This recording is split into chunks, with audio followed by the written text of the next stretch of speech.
kita, saudara.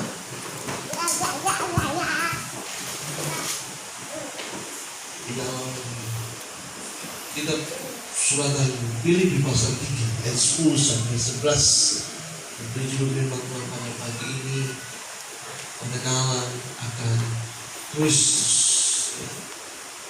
Sebuah pernyataan dari Rasul Paulus yang dia katakan kepada jemaat Filipi. Kita akan sama-sama baca dua ayat ini yang sudah ada di depan.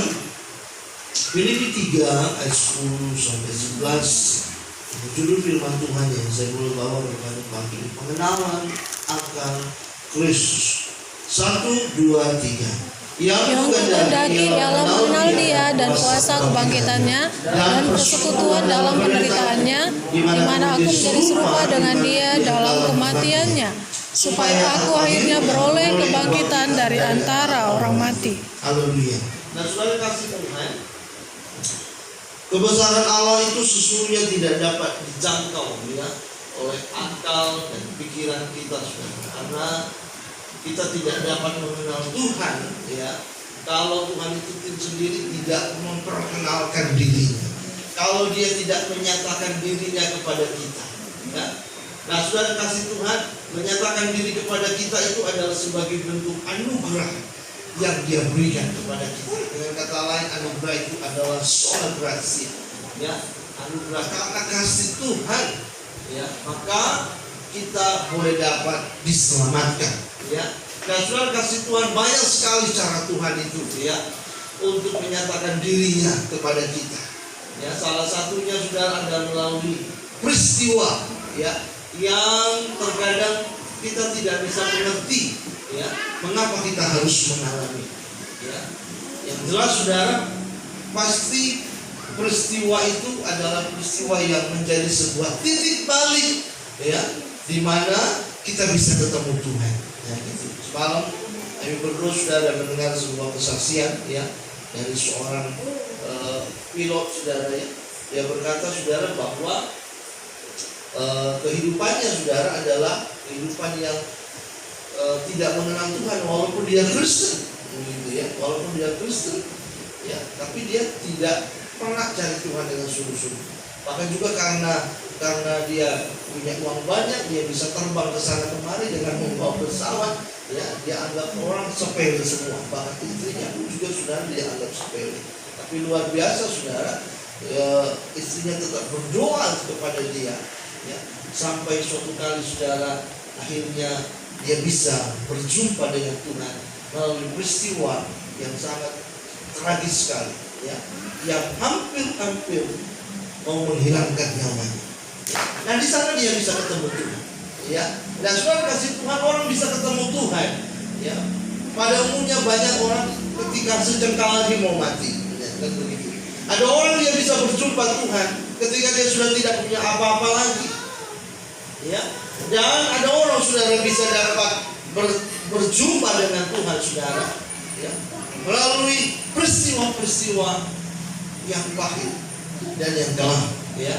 Nah, saudara kasih Tuhan, pada ayat 12 kita melihat Paulus ya, yang adalah seorang rasul, dia menyatakan saudara bahwa pengenalannya akan Kristus ya, yang telah dia peroleh itu saudara belum sempurna dan masih ya harus dia mengejar.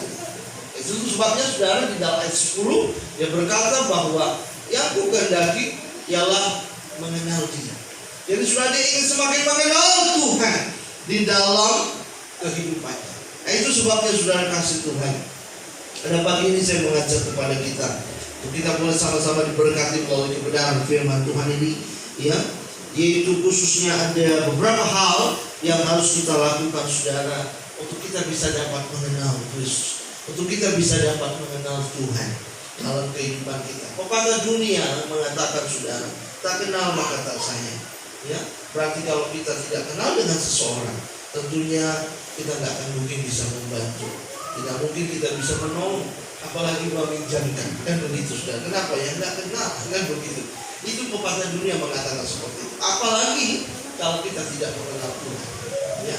Kalau kita tidak mengenal Tuhan, maka kita akan hidup sebebas-bebasnya, suka-suka kita ya. Mau ngapain pun kita sudah suka-suka kita. Kenapa? Karena kita tidak mengenal Tuhan. Tapi kita bersyukur kalau kita bisa dapat mengenal Tuhan. Terlebih karena Tuhan yang menyatakan dirinya kepada kita. Ya. Dan Dia memperkenalkan dirinya sudah sebagai penebus yang menebus kita dari segala dosa dan kejahatan. Hal yang pertama yang harus kita lakukan supaya kita bisa dapat mengenal Tuhan, yaitu kita harus melupakan apa yang di belakang. Ya, dikatakan saudara dalam ayat 13, saudara-saudara, aku sendiri tidak menganggap bahwa aku telah menangkapnya, tetapi ini yang kulakukan. Aku melupakan apa yang telah di belakangku dan mengarahkan diri kepada apa yang ada di hadapan. Nah, saudara kasih Tuhan, melupakan apa yang di belakang. Artinya saudara, mari kita mau meninggalkan ya masa lalu kita ya yang penuh dosa, yang penuh dengan kejahatan. Itu adalah sesuatu yang harus kita lakukan saudara, untuk kita bisa dapat mengenal ya, untuk kita bisa dapat tahu akan Tuhan ini, bahwa Dia adalah pribadi yang mengasihi kita, bahwa Dia adalah pribadi yang menjadi penolong di dalam kehidupan kita. Ya, nah saudara, setelah kita bertobat, kita tinggalkan dosa dan hidup bagi Kristus. Nah, sesungguhnya perjalanan iman kita itu baru dimulai. Ya, baru dimulai. Artinya babak baru yang kita jalani dalam hidup ini. Yang lalu-lalu itu Tuhan tidak perhitungkan ketika kita sudah bertobat. Maka mulai dari kita hidup di dalam Tuhan, maka itu saudara, segala sesuatu yang kita lakukan, yang kita buat, ya, itu dilihat oleh Tuhan. Ya. Nah, setelah kita saudara melakukan apa yang menjadi kehendak Tuhan, ya, maka kita saudara akan berkenan kepada Tuhan. Tetapi saudara, saya menulis di situ dikatakan saudara bahwa setelah bertobat dan tinggalkan dosa, ya, maka iblis akan berusaha, ya. Iblis akan berusaha untuk mengingatkan, nah gitu saudara, ya, untuk mengingatkan masa-masa kelam kita, dosa, bahkan juga perbuatan kita, karakter kita, supaya apa? Supaya kita hidup dalam penyesalan, supaya kita hidup dalam putus asa, supaya kita bisa hidup dengan tetap ada sakit hati, tetap ada kebencian. Ya. Jadi sudah, dengan kata lain, ya, manusia lama kita itu sudah akan berusaha, dia mau bangkit lagi, ya, dia mau berusaha bangkit lagi apa? Untuk menguasai kita kembali. Itu sebabnya saudara, Tuhan Yesus memberikan sebuah perumpamaan di dalam kitab Injil, ya. Dia mengatakan saudara bahwa ketika seseorang hidup di dalam dosa, maka setan itu masuk dalam hidup seseorang, ya, menguasai hidup seseorang. Tapi ketika seseorang itu dipulihkan, setan keluar, ya, keluar dia dari hidup kita, saudara. Dan setelah itu apa? Hati kita, pikiran kita bersih, bagaikan seperti rumah yang baru direnovasi, dibersihkan, ya, sudah disapu, sudah dipel. Nah, kalau tidak ada persekutuan dengan Tuhan, ya, maka rumah itu akan tinggal kosong. Jadi tubuh kita ini sudah, hidup kita ini bagaikan rumah. Dan ada dua pribadi, ada dua roh yang mau menempati rumah ini, yaitu tubuh kita ini. Kalau tidak Tuhan, simbolis. Nah, kalau Tuhan tidak diundang dalam hidup kita, sudah simbolis yang mau masuk. Karena itu Tuhan memberikan perumpamaan, ya, setan itu lihat, ini rumah masih bersih dari kemarin, dari 2 tahun yang lalu tuh lihat masih bersih. Kayaknya nggak ada penghuni, ya udah dia keluar lagi, dia panggil lagi setan yang lain, kita masuk lagi ke dalam. Kosong soal. Apa yang terjadi saudara? Kehidupan orang yang sudah dipulihkan itu akhirnya semakin buruk keadaan. Loh, kenapa? Karena tidak ada Tuhan dalam hidup. Yang kembali melakukan kejahatan lagi, yang kembali lagi melakukan dosa lagi. Itu sebabnya sudah, ketika seseorang mengatakan Tuhan, aku mau ikut Tuhan dengan sungguh-sungguh, ya, maka dia akan ada mengalami tantangan dalam hidup ini. Ketika dia mengatakan bahwa aku ingin ikut Tuhan, aku mau tinggalkan dosa dan kejahatan, nah di situ manusia lamanya akan bangkit. Manusia lamanya saudara akan berusaha kembali untuk menguasai hidup manusia. Nah itu sebabnya Paulus dia berkata di dalam ayat 13, dia berkata bahwa aku melupakan apa yang di belakang. Apa itu? Dosanya yang dia miliki, kejahatan, perbuatan, dosa sombongnya, bahkan juga saudara dosa egoisnya, dosa yang tidak ada belas kasihan, itu dia miliki saudara. Dosa garang, dosa emosi, dosa tersinggung, itu semua dimiliki Paulus, dan dia berkata aku melupakan apa yang di belakang. Dia lupakan dan dia mau mengarahkan diri kepada Tuhan. Jadi saudara kasih Tuhan, kalau kita mau ikut Tuhan, kita gak bisa gandeng dua-dua, Tuhan sama hantu, gak bisa. Kalau mau ikut Tuhan, ikut Tuhan dengan sungguh-sungguh. Gak bisa kita bawa masa lalu kita, dosa kita, gak bisa. Orang yang mau menikah saja, saudara, harus punya komitmen, ya kan, antara pria dan wanita. Gak bisa salah satu berkata, ya oke kita menikah, tapi gak apa-apa yang membawa masa lalu, mana aja, ya kan, manusia aja gak mau, apalagi Tuhan. Hari Senin sampai hari Sabtu dunia, hari Minggu haleluya, waktu di hari Minggu haleluya, Senin haleluya, lupa semua.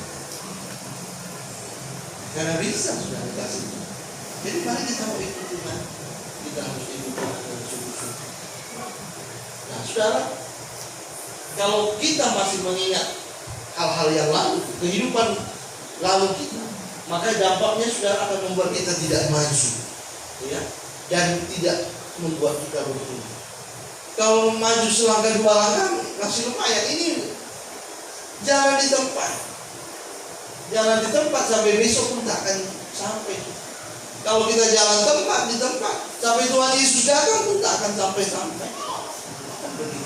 Kenapa? Karena kita masih terus aja. Kita masih mengasihi kehidupan lama kita. Itu masih enak, kan begitu. Ada orang yang suka dulu kehidupannya saudara berjudi, dia mau bertobat ikut Tuhan, tapi ketika dia mengatakan aku Tuhan mau melupakan apa yang di belakangku. Nah karena dulu dia sudah adalah orang yang sudah berjudi, maka ketika dia sudah bertobat, manusia lamanya akan balik. Tuhan akan buat cara supaya untuk dia diuji, khususnya membuat dia menjadi orang yang tiba-tiba tak punya uang. Kan begitu. Tiba-tiba nggak ada, diperiksa di dompet tak ada, di kantong tak ada, di lemari juga tak ada. Waduh, makan apa ini, mulut pahit. Kan begitu. Dia langsung kembali, iblis langsung bikin, langsung iblis bikin rekaman masa lalu. Nah, kan dulu kan kau bisa dapat duit dengan cara cepat, kan begitu, Sehingga saudara, dia akan digoda. Kalau dia tidak komitmen untuk melupakan apa yang di belakang, juga sekali juga tak apa-apa, sekali kan ada yang lihat. Memang ada yang lihat, tapi kan Tuhan lihat, kan begitu. Sehingga sudah dia akan lakukan itu.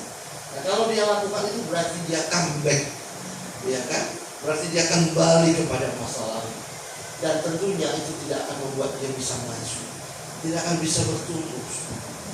Kenapa saudara? Karena iblis itu dia akan berusaha untuk menarik pelan-pelan. Iblis itu akan berusaha untuk menarik seseorang saudara, dan dengan pikiran-pikiran yang sepertinya logika, yang sepertinya bisa diterima akal.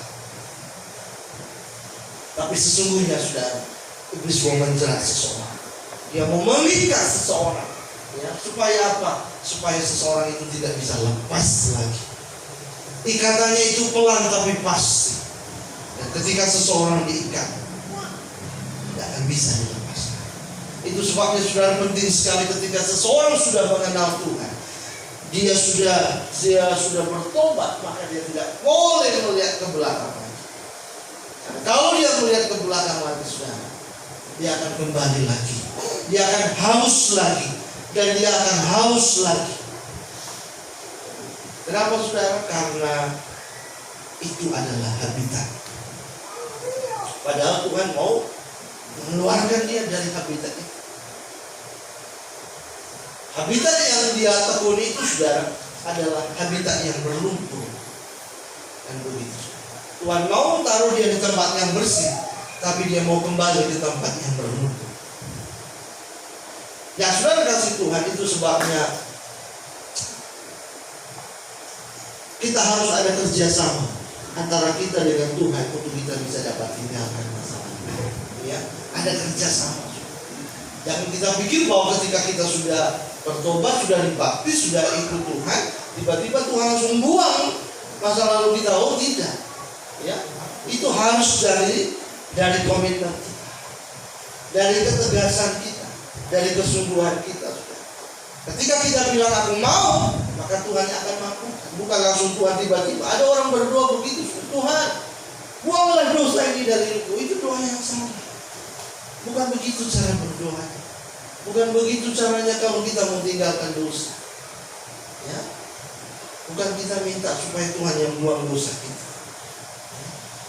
Tuhan, buangkan dosa ini supaya jangan lagi aku jadi orang yang seperti dulu. Tak bisa. Bukan begitu doa. Ya, harus kita yang melakukan. Harus komitmen kita, janji kita kepada Tuhan. Maka Tuhan yang akan memampukan kita. Harus ada kerjasama. Jadi melupakan apa yang di belakang, dosa, pengalaman jahat kita, trauma masa lalu, itu merupakan hal yang penting, saudara, untuk segera kita lupakan. Karena ketika kita melakukan itu, saudara, itu akan berdampak kepada 3 hal, saudara. Ya. Itu membuat pertumbuhan iman kita jadi lambat, kita jadi kerdil rohani, jadi bayi rohani. Bayi rohani itu artinya mudah baper, mudah terbawa perasaan, kan gitu. Sikit-sikit terbawa perasaan, ya. Lagi kekurangan terbawa perasaan, lagi ada sakit penyakit, ditimpa penyakit terbawa perasaan. Ini tadi kalau sudah ikut Tuhan ini, ya, banyak kali persoalan, nah kan begitu sudah. Jadi mudah baper dia. Nah, saudara, kalau kita ikut Tuhan dengan sungguh-sungguh, ada kerjasama untuk kita meninggalkan masa lalu kita, maka kita akan mengalami pertumbuhan. Ya. Dan rohani kita sudah akan terus bertumbuh. Ya. Jadi Tuhan itu tidak mau kita jadi Kristen bonsai. Saudara tahu Kristen bonsai? Seperti pohon bonsai. Ya. Pohon bonsai itu, saudara, dia ada yang sudah berumur 30 tahun, berumur 50 tahun, tapi dia tetap saja sekecil. Ya. Kecil terus kecil. Itu mahal harganya, saudara, kalau dijual memang. Karena unik, ya. Pohonnya sudah berakar-akar, tapi dia kecil, bisa kita tenteng-tenteng. Beda dengan pohon beringin yang besar, nggak bisa ditenteng, tapi manjat kita bisa, kan begitu. Tapi di pohon bonsai dia sudah puluhan tahun, tapi dia masih kecil. Nah, setan mau supaya kita jadi Kristen bonsai, ya. Jadi Kristen yang sudah lama tapi masih anak-anak, masih kerdil, ya. Ada seperti itu. Tuhan tidak mau seperti itu, tapi Dia mau supaya kita menjadi anak Tuhan yang dewasa, ya. Dewasa, bukan kerdil tapi dewasa. Pertumbuhannya optimal, kerohaniannya juga, saudara, semakin dewasa. Di dalam kitab Wahyu, kita akan bertemu dengan Tuhan nanti di udara, dan ada sebuah peristiwa yang namanya perkawinan anak domba.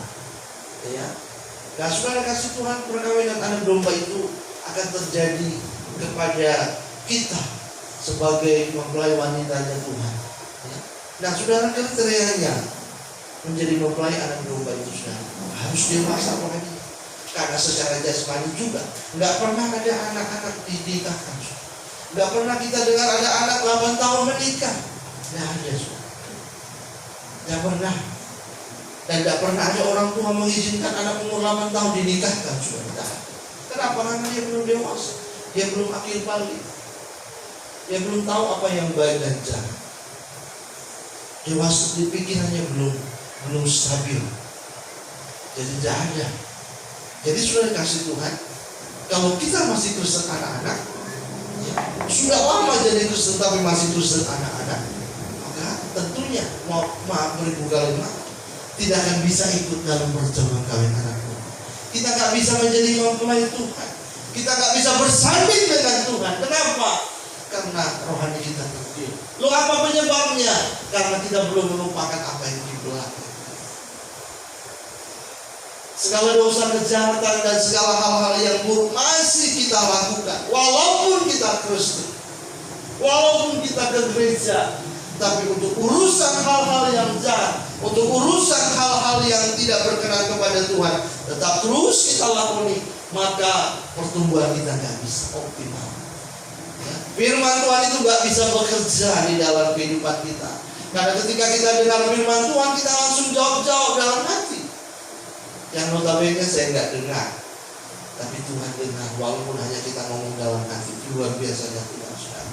Kalau manusia dia dengar, kalau dia bicara, kalau dalam hati, ya kan? Buktinya kalau orang bertemu saudara, ya kan? Dalam hati dia ngomong, kau pura-pura aja kau ngomong munafik, kau akan gitu saudara, kita kurang ngajar kalau di dalam hati kita. Tapi kita senyum-senyum kan begitu saudara. Dia tak tahu, tapi Tuhan tahu sekali dalam hidup kita.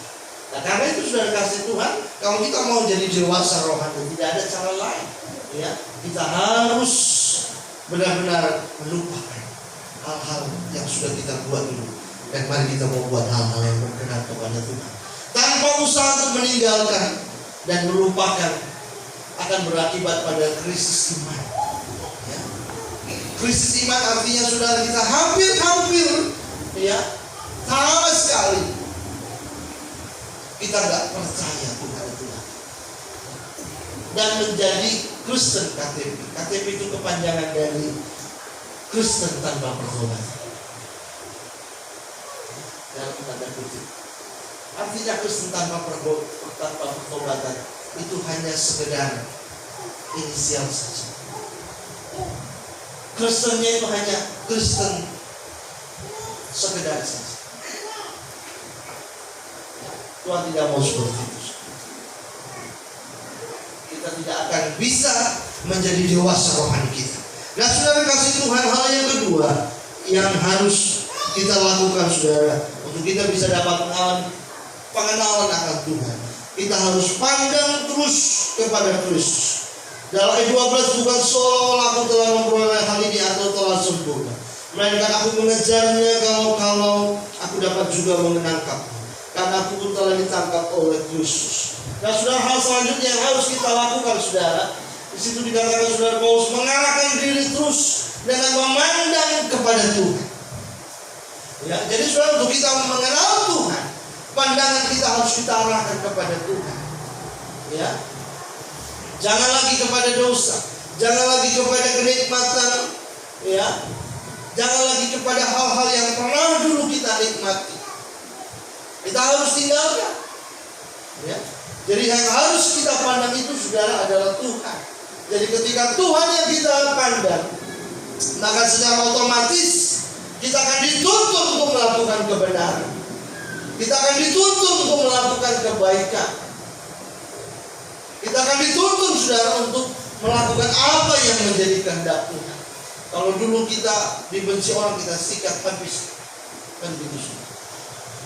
Kalau dulu orang jual kita beli, akan begitu. Tapi ketika Tuhan kita pandang, kita bisa melepaskan pengampunan.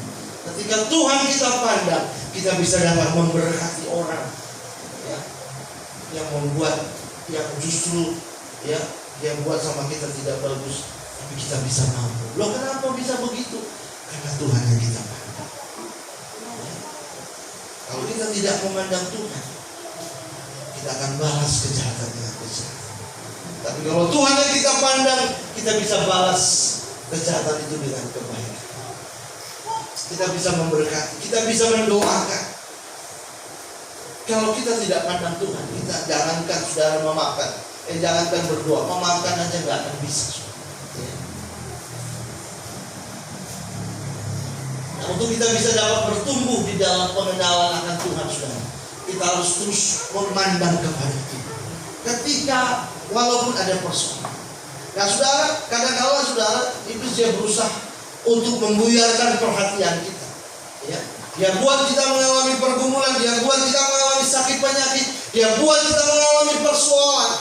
Nah, bertujuannya saudara adalah supaya kita bisa pandang persoalan itu, supaya kita bisa pandang penyakit itu, supaya kita bisa pandang kegagalan kita, supaya kita bisa pandang persoalan kita, dan tidak tertuju lagi kepada Tuhan. Itu yang mau iblis buat. Saudara kasih Tuhan, ketika Paulus dia sudah bertobat, iblis berusaha sudah untuk membuat perhatiannya, pandangannya tidak lagi kepada Tuhan. Itu sebabnya dia mengalami aniaya yang sangat-sangat menyakitkan, saudara. Tapi dia tak bisa, ya, dia tak menggubris segala hal-hal tantangan yang silih berganti datang, ya, menerpa kehidupan. Iblis gagal terus, ya, tetap terus pandang kepada Tuhan. Nah itu sebabnya sudah kita sebagai orang percaya dalam ikut Tuhan, kita jangan melihat ketika ada persoalan itu jadi masalah besar, ketika ada pergumulan jadi ancaman besar, ketika kita mengalami kekurangan ini menjadi sebuah ancaman besar dalam hidup. Wah, ini sepertinya Tuhan sudah tinggalkan aku. Oh, jangan pernah berkata seperti itu. Itu adalah pekerjaan iblis untuk mengalihkan perhatian kita, supaya kita tidak lagi pandang Tuhan, supaya kita tidak percaya lagi, supaya kita tidak berdoa lagi, ya.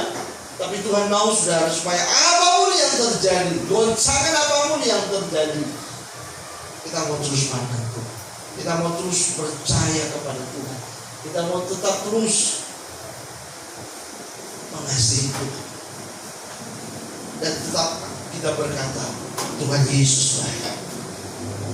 Maka kita akan mengalami kemenangan, kita akan mengalami sukacita. Maka damai sejahtera Tuhan itu saudara kita akan rasakan. Dan pengalaman kita dengan Tuhan itu, kita nggak akan bisa ceritakan itu sama orang. Kenapa? Karena terlalu luar biasa. Itu sebabnya saudara hari-hari ini mari kita mau belajar untuk kita mau tetap percaya kepada Tuhan. Sekalipun kita harus mengalami goncangan, sekalipun rumah tangga kita mungkin sudah diterpa oleh persoalan, mungkin kita berkata ini persoalan berat, bagaimana caranya, kapan ini berakhir? Mari tetap percaya, serahkan hidup kita kepada Tuhan, ya. Bangun terus persekutuan kita dengan Tuhan. Biar Tuhan yang bekerja, biar Tuhan yang berperan, biar Tuhan yang bertindak untuk menolong kita, untuk memberikan jalan keluar. Kalau usaha kita nggak bisa, ya. Jadi biarkan Tuhan turun tangan, jangan kita yang turun tangan. Kalau kita turun tangan, kita akan lelah, kita akan stres, kita akan jadi tambah tua nanti. Kita tidak akan bisa tersenyum lagi. Muka kita jadinya muka kayak seperti Gajah Mada itu. Enggak marah tapi kelihatan marah, kan begitu. Mau senyum kelihatan marah, wah susah seperti itu. Seperti kayak pepaya yang sudah busuk, ya kan? Turun semua, nah, kan begitu. Susah seperti itu. Nah, kenapa? Karena emosi di dalam, emosi di pikiran. Lihat orang pun jadi emosi. Ditegur orang pun kita emosi juga, jadi wah susah. Ya. Jadi itu sebabnya saudara kasih Tuhan, jalan terus, kita iring Tuhan dengan sungguh-sungguh. Sekalipun ada persoalan, ada gangguan, ya, ada goncangan yang terjadi, tetap terus ikut Tuhan. Katakan sama Tuhan, Tuhan Engkaulah yang berperang, Engkaulah Tuhan yang bertindak. Oh sudah.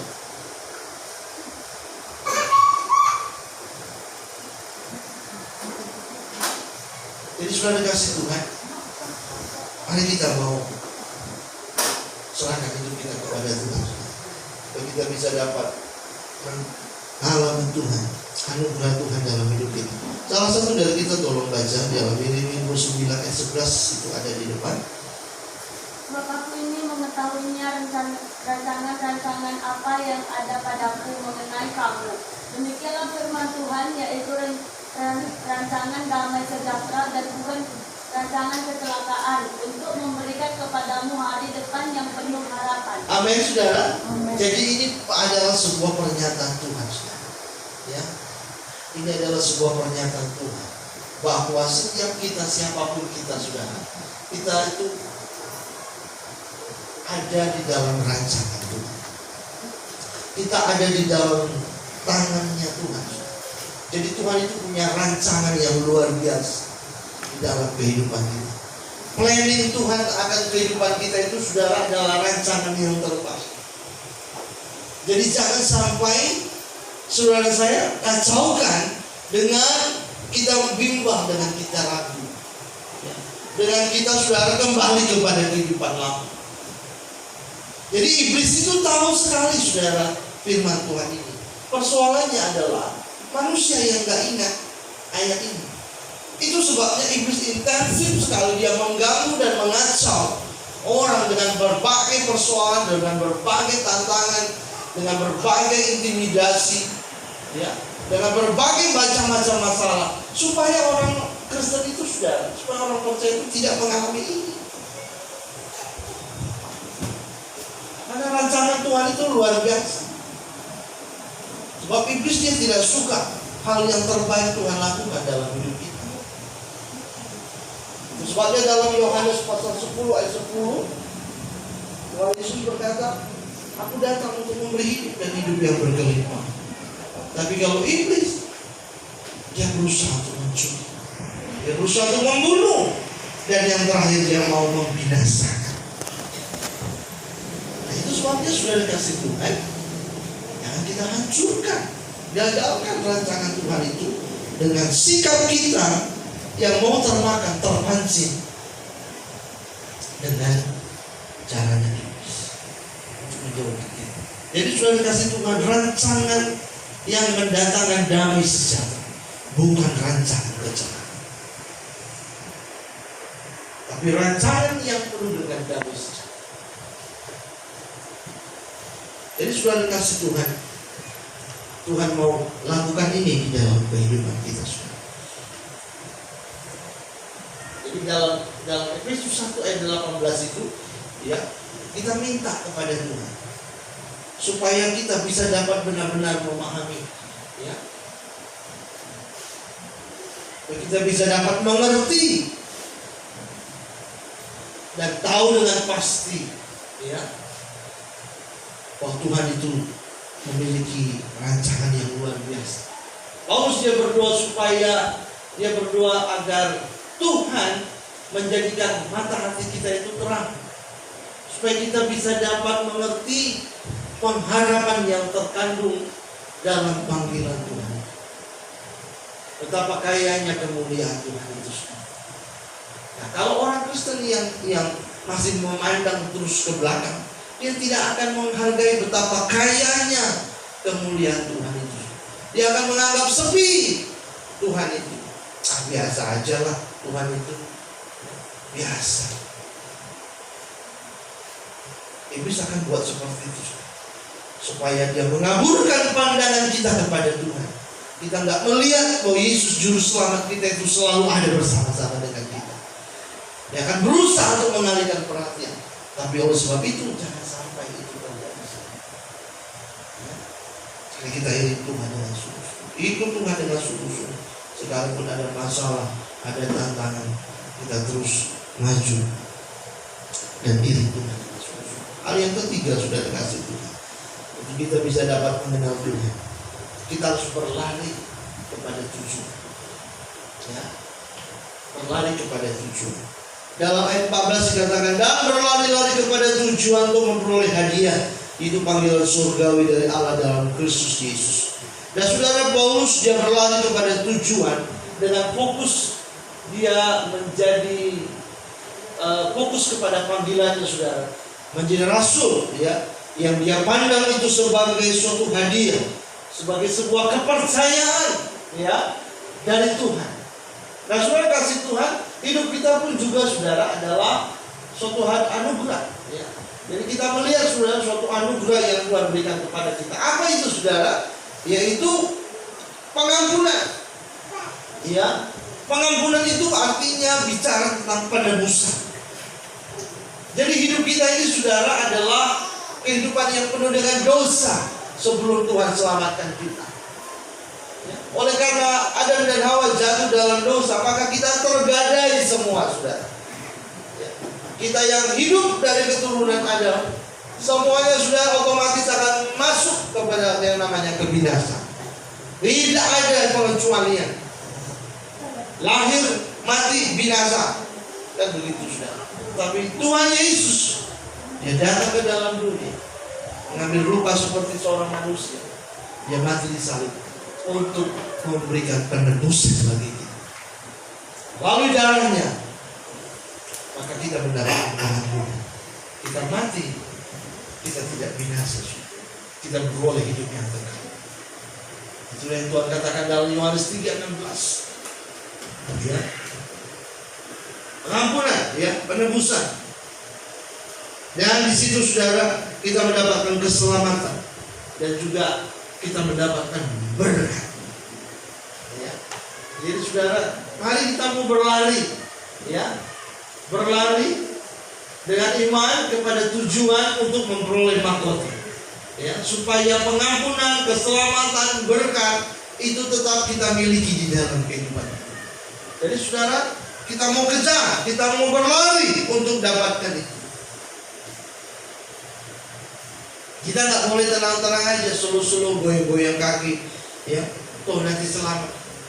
Selamatnya aku kan dulu anak dari pendeta, opungku pendeta, opungku dulu situ, nggak ada jaminan saudara. Ya. Mau apapun jabatan opung kita, bapak kita atau siapapun yang jelas, kalau kita nggak percaya kepada Yesus, binasa kita. Ini nggak ada kaitannya dengan tali persaudaraan. Setiap kita adalah pribadi-pribadi yang bertanggung jawab. Ya. Maka karena itu saudara, kita harus berlari untuk kita bisa dapatkan, mempertahankan ketiga hal ini: pengampunan, keselamatan, dan juga berkat yang Tuhan. Supaya ini saudara kita bisa miliki, dan pada akhirnya nanti ada mahkota. Ya, mahkota itu saudara bicara tentang perkenanan Tuhan kepada kita, penghargaan Tuhan kepada kita. Kita dikasih mahkota, kita mendapatkan mahkota dari Tuhan. Nah, itu sebabnya saudara, fokus kita hanya Yesus yang kita sembah, yang kita muliakan, dan kita akui. Sehingga saudara, akhirnya kita bisa dapat mengenal Tuhan itu. Dia memberikan kepada kita mata hati yang terang, sehingga kita bisa dapat mengenal Tuhan itu luar biasa. Tuhan itu baik. Kita bisa dapat mengenal bahwa Tuhan itu pribadi yang tak pernah meninggalkan kita. Kita bisa dapat mengenal bahwa Tuhan itu adalah sahabat bagi kita, baik dalam suka maupun dalam duka. Dengan cara apa? Dengan cara kita melupakan apa yang di belakang, mengarahkan diri kepada Kristus, pandang terus kepada Kristus, dan yang ketiga, berlari kepada Kristus. Nah, kalau kita hanya jalan biasa saudara, kita akan ketinggalan. Akan ada nanti orang-orang yang di belakang kita yang dulunya jahat, dia bisa ada di depan kita di belakang dia. Kenapa saudara? Karena dia mendapatkan perkenanan dari kita. Jangan sampai itu terjadi. Orang akan mendahului kita. Kita masih jalan satu langkah, dua langkah. Orang yang dulu berbuat jahat tiba-tiba sudah ada di depan kita, bahkan sudah jauh dari kita. Kenapa? Karena dia semakin dekat dengan Tuhan. Loh, kenapa dia bisa mendekat sama Tuhan? Karena dia semakin berlari. Dia berlari dan dia dapatkan itu. Jadi kita jangan sampai jalan kaki, jangan sampai kita jalan pelan-pelan, tapi mari kita berlari terus. Iring Tuhan terus dengan terus. Mari kita mau berlari. Mari kita mau semakin mengenal Tuhan. Katakan dalam doa-doa pribadi kita, Tuhan, aku mau semakin mengenal-Mu Tuhan. Jadi mengenal Tuhan ini sudah bukan hanya mengenal secara pengetahuan, tidak, tapi mengenal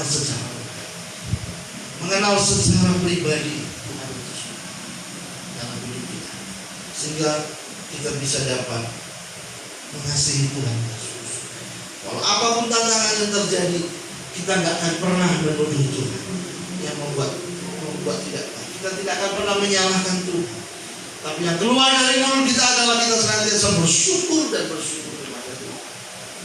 Dan kasih Tuhan, saya tutup dengan kesimpulan bahwa di dalam pengenalan akan Kristus penting sekali untuk kita melupakan masa lalu kita. Penting sekali kita untuk melupakan dosa kejahatan kita, karena itu dapat menghambat kemajuan rohani kita. Rohani kita akan tetap begitu-begitu terus. Tahun akan berganti, tetapi kita akan tetap terus seperti waktu dulu 10 tahun yang lalu, seperti 20 tahun yang lalu. Gak berubah-ubah. Sampai akhirnya Tuhan jemput kita, gak ketemu Tuhan.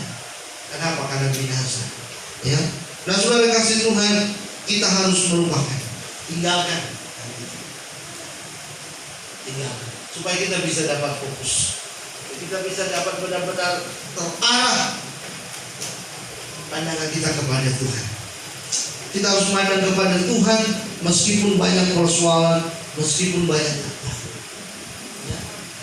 Meskipun ada sakit penyakit Tuhan izinkan, meskipun ada persoalan, ada kekurangan, ada pergumulan, ada air mata Tuhan izinkan kita alami, tapi kita tetap terus mandang kepada Dia. Kita memiliki moto untuk kita sekali ikut Yesus, tetap Yesus. Tidak akan ada perubahan. Ketika ada orang mengatakan, oh ini ada jalan cepat untuk bisa menolong, nanti kau bisa dibantu. Ini memang ini tidak dari setan, tenang aja. Oh tidak usah, tidak. Jangan sampai sudah terpenuhi. Akan ada orang yang menawarkan jalan pintas untuk kita, tapi jangan sampai lupa. Sekalipun ada apapun, tetap pilih Yesus. Kita berlari dengan iman kepada tujuan untuk Tuhan Yesus. Saya tutup lagi saudara yang terakhir sekali dengan kitab Yeremia pasal 9 ayat yang ke-23. Bisa ditutup ya. Yeremia 9 ayat 23. Saya baca 23 dan saudara baca 24 ya. Yeremia 9 ayat 23 saya baca, beginilah firman Tuhan. Janganlah orang bijaksana bermegah karena kebijaksanaannya. Janganlah orang kuat bermegah karena kekuatannya.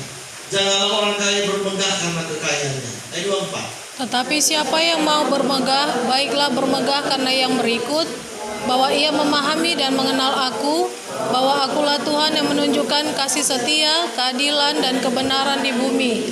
Sungguh semuanya itu kusukai. Demikianlah firman Tuhan. Haleluya.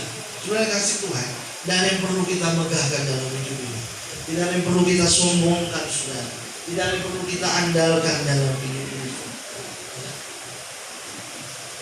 Kalau mau bermegah, baiklah kita bermegah karena kita mengenal Tuhan. Karena kita mengenal Tuhan.